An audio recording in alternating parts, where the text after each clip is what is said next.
This is undoubtedly one of the coolest amps ever to come in. And it's not just because it's a very early brown panel Princeton. I'll date it when I take it apart. And it's not just because it has the cool little pencil marks where people have set it over the years. Apparently this is where someone used it for a long time. This input jack, right there at 6, right there at 5, and they weren't using the tremolo. I'll just make sure the tremolo is working. Yeah, I got that good Princeton thump. We'll try to dial that out. Other than that, a little bit high of a noise floor. But what makes it really cool is up here on top by the handle. This amp apparently was originally sold in a music store in Bakersfield, California. Who knows who might have used this amp? I have a suspicion what kind of music they were making with it for a long time. But let's take this out of the cabinet and take a look at it, make sure it's really healthy. The original plug here, it's covered in zinc oxide, so that'll get cleaned up. I'll make sure the inside of the jack's clean as well, but this just looks like it's just covered in a white powder. That'll clean up real easily. The speaker seems original, and it's got some GE tubes, and I believe an RCA rectifier. White oxide, the zinc oxide, white dust on the tube shields. There's a GE, that's an RCA. Let's see what's in the fuse holder. It's supposed to be a 2 amp fuse. It's a 2 amp fuse, very good. We like that. The pine, the wood inside is in really, really good shape. And the tube chart looks almost new. It's a little bit yellowed, but no discoloration, no peeling, no tears. This amp's been babied. This thing's just in amazing, amazing condition. It's had a new power cable installed in the past, which is good. 3-prong. I'll make sure that it was installed properly. Well, it's had some very good work done on it previously. I'll show you that. It's got a CE replacement filter cap, 30-20-20-20. The only thing I really see throughout the entire amp is this zinc oxide is just everywhere, and it turned yellow here and white here. And usually, I'll just do a little bit. I don't want to spray it on the tubes. Just a tiny bit of WD-40 and a paper towel, and that'll all wipe up and start to look the original chassis color again. You can see all the yuck, you know, that white and orange and ugh. Just kind of in between white and a snot color. Anyway, I'll do this more thoroughly off camera because I want to remove the tubes and make sure I don't get any of it where it does not need to go, because WD-40 does in fact become conductive, unlike someone posted in the comments the other day. It may not be conductive as it comes out of the can. I've not tested that, but over time it traps particles in the air in a greasy film, and all those particles, at the very least, do become conductive. Recipe for tone right there. I'm about to say a lot of things that might be viewed as overly critical or too finicky, but the owner of this amp literally is hiring me to be very finicky. So while I said that previous work is good, it's not as good as the amp deserves. So we'll start right here. The hot and neutral are reversed. They've got the hot going to the fuse and then to the primary, and they've got the neutral being switched. And that is not correct for safety code. The chassis solder joints for this main filter cap were not done very well. Very uneven color, as if the iron was not hot enough, and old solder mixed in with the new. And things are written in the chassis everywhere.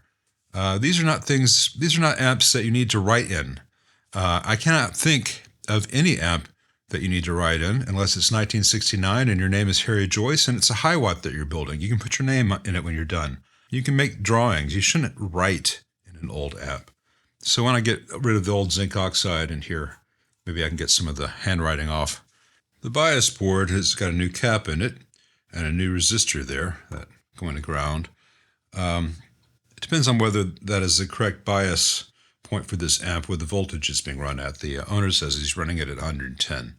So in a Princeton, that is original, that is correct, but it's often good to change the value of the resistor or to put a small trim pot in series with that resistor to give a more precise bias for an amp. Earlier you heard the tremolo is setting.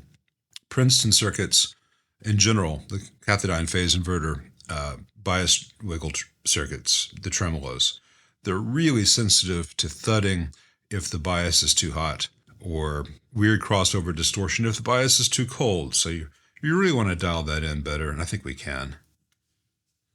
So they replaced this cap. Nothing wrong with a replaced cap, though it's awfully close to that other lug there. I'd like to move that away from that. I'll do that without stressing the old solder joints. But I'll stress this new solder joint because that is terrible. You can see it's tack soldered on top of old solder, but it's really not secured right. It's got a lot of old flux. That's not a very reliable solder connection. The cathode ground here made near the input jack is almost broken out of that solder joint. I could probably pop it out with this without much pressure. I'm not going to. But the other two original solder joints from the cathodes on the board are not in much better shape, so I'm going to redo all of them properly the way they were done in 1961. And here's an overview of the entire board, and you can see they've already recapped it. The electrolytics have been changed out. These spray atoms, it's got all these Jupiters here. I will verify they're all the correct value. It's got a lot of 1 watt metal oxides, which I'm not a personal fan of in an old Fender. There's like a 1 watt carbon film there. And some of the original carbon comps look to be original. I like metal oxides down here in the power supply, but not for stuff that the signal goes through. You know, just could be a little bit neater. Some of these caps are very, $7 plus each for these Jupiters, and they're just kind of looped around, kind of crazy and kind of stressed. Not a very neat installation. I'll take a look at all that and see if I can neaten that up without anything crazy. And like I said earlier, I'll try to get all the handwriting out. Tremolo. I know that's the tremolo. Because I can read a schematic. I don't need to write on the amp. Anyway, if I sound displeased, it's because this is almost a mint 61 Princeton 6G2 in just remarkable condition. And got some goober's handwriting all in it. What's up with that? Anyway, I'm going to go through here and take some measurements and see what I find.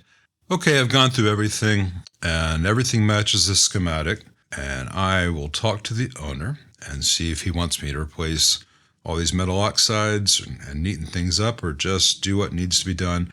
Most of the work this amp needs, besides potentially changing the bias, is just getting all the zinc oxide off of everything and cleaning all the hardware, removing the jacks and pots, getting all those surfaces clean, so that when I put it back together and tighten it up, we have really good metal-to-metal contact. I've got to remove that white oxide and any other crud to do that. I would like to remove as much of the handwriting as possible. There are a couple of sections over here where it's a little bit tricky, where the handwriting is on top of the old stamped stuff, on the chassis from the factory, which is regrettable. So I've got to make a decision there. It's also got the oxide over there. I'll probably just try to dust that off without using any solvent that might remove the old ink stamp stuff. Rewire it properly as far as the cable goes. Clean, tighten, and then we'll roll some tubes and make sure the preamp tubes are all quiet and well behaved, and that the bias on the output is exactly right for the tremolo to get rid of that thud without having any added. Lots of fun, boring stuff. I don't think you guys want to watch me go through half a roll of shop towels on this. So we're going to sign off for now on this one. See you back in a little bit. Thanks for watching.